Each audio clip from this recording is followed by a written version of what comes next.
Hi hello నమస్తే. ఎలా ఉన్నారు అందరూ? Welcome to the sun tarot. నా పేరు రేఖ. నేను మీ ముందుకి ఇంకొక రీడింగ్ తీసుకొచ్చాను. ఈ రీడింగ్ ఏంటంటే మీ అందరికీ ఎంతో ఇష్టమైన Celtic cross spread. Okay, so మీ కనెక్షన్ యొక్క పాస్ట్, ప్రెజెంట్, ఫ్యూచర్ అనేది తెలుసుకుందాము. సో అల్టిమేట్గా దీని అవుట్కమ్ ఏంటి, అసలు మీకు ఆ వ్యక్తికి ఉండే కనెక్షను ఎటువైపు దారితీస్తుంది, ముందుకు ఎలా వెళుతుంది అనేది ఈరోజు తెలుసుకుందాం అనమాట. సో ముందుగా ఎనర్జీ ఎక్స్చేంజ్ కోసం లైక్, షేర్, సబ్స్క్రైబ్ చేసుకోండి. అలాగే కామెంట్ చేయండి, హైప్ చేయండి. సో మీరు ఎంత లైక్ చేస్తే అంతమందికి నా వీడియో అనేది రీచ్ అవుతుంది. సో దానివల్ల ఏంటంటే అందరూ కూడా ఈ నా వీడియోస్ అనేది చూడగలుగుతారు. ఓకేనా? సో ఇంకా మీకు నా రీడింగ్స్ నచ్చినట్లయితే సో లైక్, షేర్, సబ్స్క్రైబ్ చేయండి. ఓకే, సో ఈ కెల్టిక్ క్రాస్ స్ప్రెడ్ గురించి మీ అందరికీ తెలిసిందే. 10 కార్డ్ స్ప్రెడ్ అండి. చాలా పురాతనమైన, చాలా ముఖ్యమైన స్ప్రెడ్ అనమాట. టారో రీడింగ్లో చాలామంది ఈ స్ప్రెడ్ను ఉపయోగిస్తారు.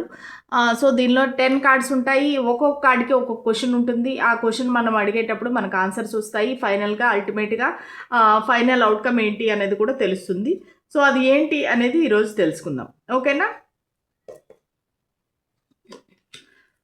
1 card number 1, card number 2, card number 3, card number 4, card number 5, card number 6, 7, 8, 9, 10. Okay, 10 cards అయిపోయినాయి. So bottom of the deck ఓవరాల్గా the fool. Okay, so overall energy వచ్చేసి ద ఫూల్ అనమాట.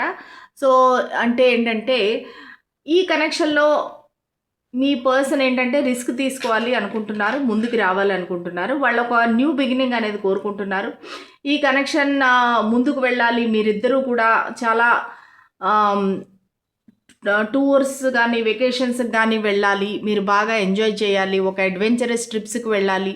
సో ఇలాగ వాళ్ళకి చాలా చాలా ఆశలు ఉన్నాయి. చాలా ఒక రిస్క్ తీసుకొని అయినా సరే మీ దగ్గరికి రావాలి అనుకుంటున్నారు. సో వాళ్ళ శ్రేయోభిలాషులు, ఫ్రెండ్స్ చాలామంది చెప్తున్నారు, లేదు ఈ కనెక్షన్ నీకు అంత మంచిది కాదేమో, జాగ్రత్త అని చెప్తుంటే కూడా వాళ్ళు వినకుండా మీ దగ్గరికి రావాలనుకుంటున్నారు. మీతో ఒక ఫ్రెష్ స్టార్ట్, న్యూ బిగినింగ్ అనేది చేయాలనుకుంటున్నారు.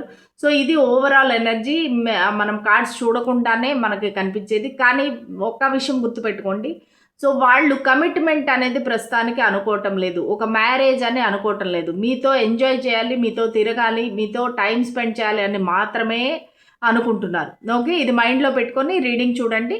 సో అవుట్కమ్ ఎలా వస్తుంది అనేది మనం చూద్దాం. ఓకేనా? So card number 1. So present మీ సిచ్యువేషన్ ఎలా ఉంది? ప్రెజెంట్ వచ్చేసి ద హర్మిట్ సిచ్యువేషన్లో ఉంది. అంటే ఏంటంటే ఒక స్టక్ పొజిషన్లో ఉంది. సో మీ వ్యక్తి అసలు ఎటువంటి యాక్షన్ తీసుకోవటం లేదు, ఒక స్టక్ ఎనర్జీలో ఉన్నారు. అంటే తన సోల్ సర్చింగ్ చేసుకుంటున్నారు. అసలు ఈ కనెక్షన్ అనేది మంచిదా, చెడ్డదా, తను అంటే ఒంటరిగా ఉండాలా, లేదంటే కనెక్షన్లోకి రావాలా, ఇలాగా చాలా విషయాలు ఆలోచిస్తున్నారు. సో దానికని చాలామంది గైడెన్స్ అనేది తీసుకుంటున్నారు. మళ్ళీ అంటే తనకి ఎవరైతే క్లోజ్గా ఉన్నారో, ఒక క్లోజ్ ఫ్రెండ్స్ కానీ ఎవరైనా, వాళ్ళతో మాత్రమే చర్చిస్తున్నారు. మీ గురించి ఇన్ఫర్మేషన్ అంతా గ్యాదర్ చేస్తున్నారు. అసలు మీరు ఎక్కడున్నారు, ఎలా ఉన్నారు, ఏం చేస్తున్నారు, ఇవన్నీ కూడా వాళ్ళకి తెలుస్తున్నాయి. కాకపోతే మీతో కనెక్షన్లో అనేది లేరు, మీతో ఒక నో కాంటాక్ట్లో ఉన్నారనమాట. సో దానికోసం వాళ్ళు ఆలోచిస్తున్నారు, అసలు ఈ కనెక్షన్లోకి నేను ఎందుకు వచ్చాను, నాకు ఈ వ్యక్తి అంటే ఎందుకు ఇష్టము, అసలు ఈ కనెక్షన్కి పేరేంటి, ఏం చెయ్యాలి అన్నట్టుగా ఒక స్టక్ ఎనర్జీలో ఆలోచిస్తున్నారు.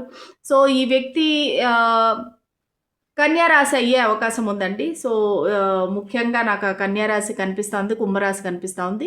సో ఈ వ్యక్తి ఆ రాశులు అయ్యే అవకాశం ఉంది. ఓకేనా? సో ఇంకా చూద్దాము. నెక్స్ట్ కార్డ్ వచ్చేసి ఛాలెంజ్ ఏంటి, ఈ కనెక్షన్కి ఛాలెంజ్ ఏంటి? ఈ కనెక్షన్కి ఛాలెంజ్ ఏంటంటే ఈ వ్యక్తి చాలా స్లో మూవింగ్ ఎనర్జీ అండి. సో ముఖ్యంగా ఈ వ్యక్తి రాశులు ఏంటంటే వృషభ రాశి, కన్యారాశి, మకర రాశి అయ్యే అవకాశం ఉంది. సో ఈ వ్యక్తి ఏంటంటే చాలా స్లో మూవింగ్ అనమాట. అంటే ఒక ముసలోళ్ళలాగా చాలా స్లో అనమాట. ఆలోచన ఒక పెద్దరికంగా ఆలోచించడము, ఒక matured person. Very knowledgeable intellectual person.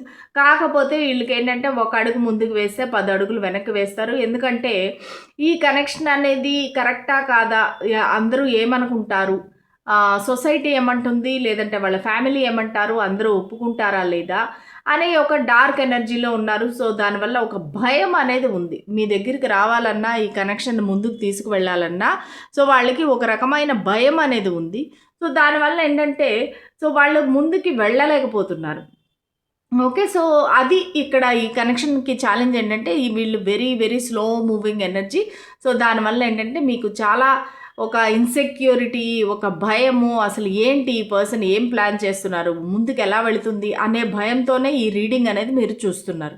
ఎందుకంటే వాళ్ళ మనసులో విషయాలు మీకు ఓపెన్‌గా చెప్పటం లేదు ఈ వ్యక్తి. సో దానివల్ల ఏంటంటే మీకు ఒక రకంగా భయం అని చెప్పొచ్చనమాట. సో దానివల్ల ఈ రీడింగ్ అనేది చూస్తున్నారు. ఈ ఛాలెంజ్ కూడా అదే. ఈ వ్యక్తి తన మనసులోని విషయాలు చెప్పకుండా అలా దాటేస్తున్నారు. వాళ్ళ ప్రతి చర్య, యాక్షన్ అనేది వాళ్ళు పోస్ట్‌పోన్ చేస్తున్నారు. అది మీకు నచ్చటం లేదు.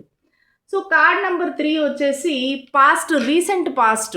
ఒక 3 మంత్స్‌లో రీసెంట్‌గా ఏం జరిగింది మీ ఇద్దరి మధ్య పాస్ట్. సో పాస్ట్‌లో ఏంటంటే రీసెంట్‌గా మీకు ఈ కనెక్షన్ అనేది చాలా ప్యాషనేట్‌గా స్టార్ట్ అయింది. ఇద్దరు చాలా మంచి ఒక అండర్‌స్టాండింగ్‌లో ఉన్నారు. ఇద్దరు ఒకరికొకరు ఎక్స్‌ప్రెస్ చేసుకున్నారు. మీ లవ్ ఏదైతే ఉందో ఇద్దరు ఒకరికొకరు ఎక్స్‌ప్రెస్ చేసుకున్నారు. సో చాలామందికి ఏంటంటే ఫిజికల్ కాంటాక్ట్ కూడా కనిపిస్తూ ఉంది. కొంతమందికి ఏంటంటే ఇది ఎక్స్ట్రా మ్యారిటల్ అఫేర్ అవ్వచ్చు. సో రీసెంట్ పాస్ట్‌లో మీరిద్దరూ కలవడం జరిగింది. మీరిద్దరూ ఒకరికొకరు ఎక్స్‌ప్రెస్ చేసుకోవడం జరిగింది. కాకపోతే వేరే ఆప్షన్ కూడా ఉంది ఈ వ్యక్తికి. కానీ మీ పర్సన్ ఎవరైతే ఉన్నారో వాళ్ళు వేరే ఆప్షన్ వద్దు, మిమ్మల్నే సెలెక్ట్ చేసుకోవాలని అనుకుంటున్నారు. సో అదే మీకు రీసెంట్ పాస్ట్‌లో చెప్పారనమాట. సో అది మీ యొక్క రీసెంట్ పాస్ట్. సో నెక్స్ట్ వచ్చేసి నియర్ ఫ్యూచర్. నియర్ ఫ్యూచర్ అంటే 3 మంత్స్‌లో అసలు ఏం జరగబోతుంది, నెక్స్ట్ 3 మంత్స్‌లో ఈ కనెక్షన్ ఎలా మారబోతుంది అనేది card number 4. So near future 3 మంత్స్‌లో ఏంటంటే ఇక్కడ మళ్ళీ మీ ఇద్దరి మధ్యలో ఒక మనస్పర్ధలు రావడము, ఆర్గ్యుమెంట్స్ రావడము, మీరు వాళ్ళని కమిట్మెంట్ అడగడము, మీరు వాళ్ళని మ్యారేజ్ చేసుకోవాలని అడగడము, ఇవన్నీ దానివల్ల ఈ వ్యక్తి వాకవే చేసేస్తారు, దూరంగా వెళ్ళిపోతారు. నాకు ఈ డిస్టర్బెన్స్ వద్దు, నాకు ఈ టెన్షన్ వద్దు. ఎందుకంటే ఈ వ్యక్తి ఒక నాన్ కమిటల్ వ్యక్తి అనమాట. సో వాళ్ళకి వేరే రిలేషన్షిప్లోకి రావడము, ఒక బందీగా అవ్వడం అనేది, వాళ్ళకి రెస్పాన్సిబిలిటీస్ అనేది వద్దు. సో దానివల్ల ఏంటంటే మీరు అడిగే కొద్దీ వాళ్ళకి అది ఒక రకంగా ఒక ప్రెషర్ లాగా, ఒక ఫ్రస్ట్రేషన్ లాగా ఉంది. సో దానివల్ల ఏంటంటే వాళ్ళు దూరంగా వెళ్ళిపోవాలి అనేసి అనుకుంటున్నారు. సో నియర్ ఫ్యూచర్లో అదే జరగచ్చు కూడా. సో ఈ పర్సన్ వాకవే చేసేయచ్చు, మీ నుంచి దూరంగా వెళ్ళిపోవచ్చు. కానీ అది మీ ఇద్దరికి మంచిది. And this is temporary. ఇది పర్మనెంట్ కాదు, ఇది టెంపరరీగా. సో వాళ్ళు తన వాల్యూ మీకు తెలిసేలాగా చెయ్యాలి అన్నట్టుగా వాళ్ళు దూరంగా వెళ్ళిపోయే అవకాశం ఉంది. ఓకే. నెంబర్ 5 ఏంటంటే అసలు మీరు ఈ సిచ్యువేషన్లో ఏం చేస్తున్నారు, ఈ కనెక్షన్లో మీరేంటి? సో మీరేంటంటే చాలా బాధపడుతున్నారు. ఒక విధంగా చెప్పాలంటే ఇది ఆఫీస్ రిలేటెడ్ కనెక్షన్ అవ్వచ్చు. మీరు చాలా ఫైనాన్షియల్ ప్రాబ్లమ్స్లో ఉన్నారు. మీరు అసలు మీరే ఈ వ్యక్తిని బ్లాక్ చేసి ఉండొచ్చు. మీరే ఈ వ్యక్తితో నాతో మాట్లాడద్దు, నాకు కమిట్మెంట్ ఇచ్చేలాగా ఉంటేనే నాతో మాట్లాడు, లేదంటే నో అన్నట్టుగా మీరిద్దరూ చాలా హర్ట్ అయి ఉన్నారు. సో ఈ వ్యక్తి ఎంతైతే హర్ట్ అయ్యారో మీరు కూడా అంతే హర్ట్ అయ్యారు. ఇద్దరు కూడా ఇమోషనల్గా ఒకరినొకరు గుచ్చుకున్నారనమాట. అంటే ఏంటంటే వాళ్ళు మిమ్మల్ని భయంకరంగా బాధ పెట్టారు, మీరు వాళ్ళని అదే విధంగా అన్నరాని మాటలని బాధ పెట్టారు. సో దీనివల్ల ఏంటంటే నో కాంటాక్ట్ అనేది వచ్చేసింది. మీరు కూడా నాకెవరూ వద్దు అన్నట్టుగా ఒక రూమ్లో మిమ్మల్ని బంధించుకొని ఒక ఐసోలేట్ చేసేసుకున్నారు. సో ఇంకా ఈ వ్యక్తి కూడా అదే పొజిషన్లో ఉన్నారు. వీళ్ళు కూడా సోషల్ మీడియాలో ఎవరితో కలవకుండా, ఫ్రెండ్స్తో తిరగకుండా వాళ్ళు కూడా తనని తను ఐసోలేట్ చేసేసుకున్నారు. సో మీరు కూడా అదే విధంగా ఉన్నారు. మీరు కూడా ఒక రూమ్లో మిమ్మల్ని బంధించుకొని మీరు బాధపడము, సాడ్గా ఉండటము, డిప్రెస్డ్గా ఉండటము, ఇదంతా మీరు చేస్తున్నారు. ఈ సిచ్యువేషన్లో మీ పాత్ర ఏంటంటే మీరు ఒక ఫైనాన్షియల్ ప్రాబ్లంలో కూడా ఇరుక్కున్నారు ఈ వ్యక్తి వల్ల. సో దానివల్ల ఏంటంటే మీరు బ్యాక్అవుట్ అయిపోయారు, మీరు వాకవే చేసేసారు ముందుగానే. అంటే మీ ఎనర్జీస్ని మీరు వెనక్కి తీసేసుకున్నారు. అది ఇక్కడ మీ యొక్క సిచ్యువేషను. ఈ పరిస్థితిలో మీ యొక్క ఎనర్జీ అలా ఉంది. కార్డ్ నెంబర్ 6 ఏంటంటే రీజన్ ఫర్ దిస్ ఇష్యూ అసలు ఏంటి, రీజన్ ఏంటి, ఈ ఇష్యూ రావడానికి మీ ఇద్దరి మధ్యలో ఉండే రీజన్ ఏంటి? థర్డ్ పార్టీ చెప్పాను కదా, ఇక్కడ లవర్స్లో కూడా థర్డ్ పార్టీ ఉంది, ఇక్కడ కూడా థర్డ్ పార్టీ ఉంది. సో మీ ఇద్దరి మధ్య ఈ ప్రాబ్లం అనేది, ఇష్యూ అనేది రావడానికి మెయిన్ కారణం వచ్చేసి ఈ థర్డ్ పార్టీ అనమాట. థర్డ్ పార్టీ ఇష్యూ వల్ల మీరు వాళ్ళని నమ్మలేకపోతున్నారు. సో దానివల్ల ఏంటంటే మీరు మాటి మాటికి వాళ్ళని కమిట్మెంట్ అడగడము, మ్యారేజ్ చేసుకోమని అడగడము, సో ఇవన్నీ చేస్తున్నారు. సో దానివల్ల మీ ఇద్దరి మధ్యలో ఈ ఇష్యూ అనేది స్టార్ట్ అయింది. సో ఈ ఇష్యూ వల్ల మీరిద్దరూ విడిపోవడం అనేది జరిగింది, లేదంటే వాకవే చేసేసుకున్నారు. ఇద్దరు నో కాంటాక్ట్లోకి వచ్చేసారనమాట. ఓకే, ఇంకా చూద్దాము. కార్డ్ నెంబర్ 7 వచ్చేసి మీ ఫియర్స్ ఏంటి? మీ ఫియర్స్ ఏంటి? మీ ఫియర్స్ వచ్చేసి 4 ఆఫ్ పెంటికల్స్.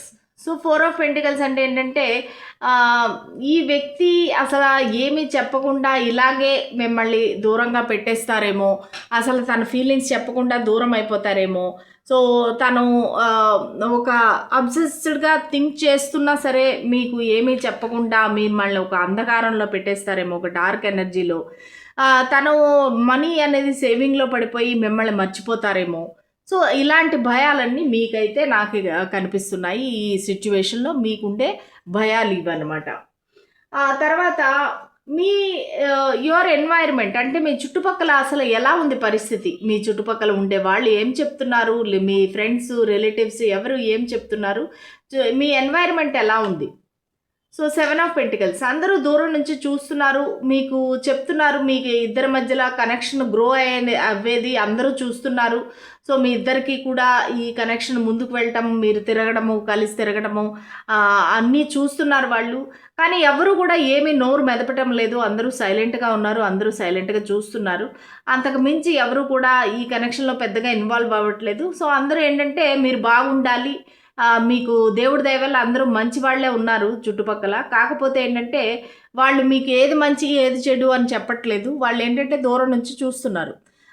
సో సరే వీళ్ళు ఇద్దరు కలుస్తున్నారు కదా, ఓకే వాళ్ళు హ్యాపీగా ఉంటే చాలు అన్నట్టుగా వాళ్ళ ఎనర్జీ ఉంది. మీ చుట్టూరా ఎనర్జీ కూడా మీకు బాగానే ఉంది. కాకపోతే వాళ్ళు ఏమీ చెప్పరు, మీకు మంచి ఏది చెడేది అనేది చెప్పరు అనమాట. దూరం నుంచి చూస్తుంటారు, అడ్మైర్ చేస్తుంటారు.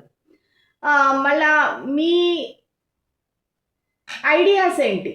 ఓకే, మీ విషెస్ ఏంటి, మీ హోప్స్ ఏంటి, మీ ఐడియాస్ ఏంటి, అసలు ఏమి జరగాలని కోరుకుంటున్నారు, మీ ఐడియాస్ ఏంటి? సో మీకేమి కాదు, ఒక ఈక్వల్ గివ్ అండ్ టేక్ కావాలి. మీ ఆశ ఏంటంటే ఈక్వల్ గివ్ అండ్ టేక్ కావాలి, ఈక్వల్ అటెన్షన్ కావాలి, ఒక బ్యాలెన్స్ అనేది రావాలి మీ ఇద్దరు కనెక్షన్ మధ్యలో. సో మీరిద్దరూ మళ్ళీ నార్మల్గా ఉండాలి, ఒకరినొకరు నమ్మాలి, ఇద్దరు కూడా ఒక కంపాటబిలిటీ అనేది రావాలి మీ ఇద్దరిలోని. సో ఈ విధమైన ఒక అండర్స్టాండింగ్ అనేది ఉండాలి. మాటి మాటికి ఫైట్స్ ఏంటి, ఆర్గ్యుమెంట్స్ ఏంటి, ఇట్లా ఒకరినొకరు అనుకోవడం ఏంటి అనేది మీకు కష్టంగా ఉందన్నమాట కొంచెం. సో దానివల్ల ఏంటంటే మీరు కొంచెం డిస్టెన్స్గా ఉంటున్నారు. సో కానీ ఇప్పుడు మీరు కోరుకునేది ఏంటంటే మళ్ళీ ఆ బ్యాలెన్స్ తిరిగి వస్తే బాగుండు, మేమిద్దరం మళ్ళీ ఈక్వల్ గివ్ అండ్ టేక్ చేసుకుంటే బాగుండు అన్నట్టుగా ఈ కనెక్షన్లో ఈక్వల్గా ఇద్దరు ఇన్వెస్ట్ చేయాలి. అది టైం కానీ, అటెన్షన్ కానీ, ఎఫెక్షన్ కానీ, ఏది కానీ మీరిద్దరూ ఈక్వల్గా ఇన్వెస్ట్ చేయాలి ఈ కనెక్షన్లో అనేది మీ యొక్క కోరిక అండ్ బ్యాలెన్స్ మీకు కావాలి. సో అవుట్కమ్ ఏంటి? ఓకే, సో ఈ అవుట్కమ్ వచ్చేసి 8 to 10 months వరకు అవుట్కమ్ అండి. ఏమొస్తుంది?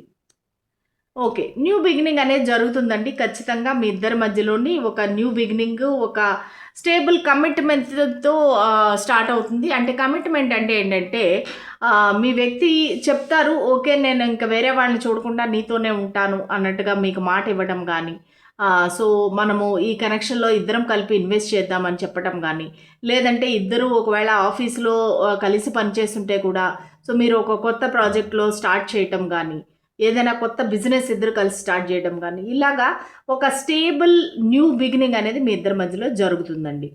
ఓకే, సో ఖచ్చితంగా మీకు 3 monthsలో వీళ్ళు వాకవే చేసేసినా మళ్ళీ వాళ్ళు వెనక్కి వస్తారు. ఖచ్చితంగా మీకు న్యూ బిగినింగ్ అనేది జరుగుతుంది. సో మీరిద్దరూ కూడా ఒక స్టేబుల్ మైండ్ సెట్తో ఇద్దరు మళ్ళీ కలుస్తారు.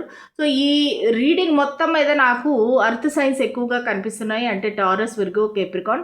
సో దాన్ని బట్టి తెలుస్తుంది ఏంటంటే ఒక గ్రౌండెడ్ పర్సన్, మీ పర్సన్ అనేవారు ఒక స్టేబుల్ పర్సన్, ఒక గ్రౌండెడ్ పర్సన్, ఒక earth sign person. Taurus, Virgo, Capricorn. Okay, వృషభ రాశి, కన్యా రాశి, మకర రాశి వారు అయ్యే అవకాశం ఉంది. అది స్ట్రాంగ్గా ఇక్కడ కనిపిస్తుంది. ఓకే, సో ఇదండి ఇవాళ రీడింగ్. అండ్ మీ పర్సన్ యొక్క ఎనర్జీస్ ఎలా ఉన్నాయి, ఫ్యూచర్ ఎలా ఉంది మీ కనెక్షన్కి అనేది నేను చెప్పాను. మీకు నచ్చినట్టయితే please like, share and subscribe to my channel. Thank you so much. Bye.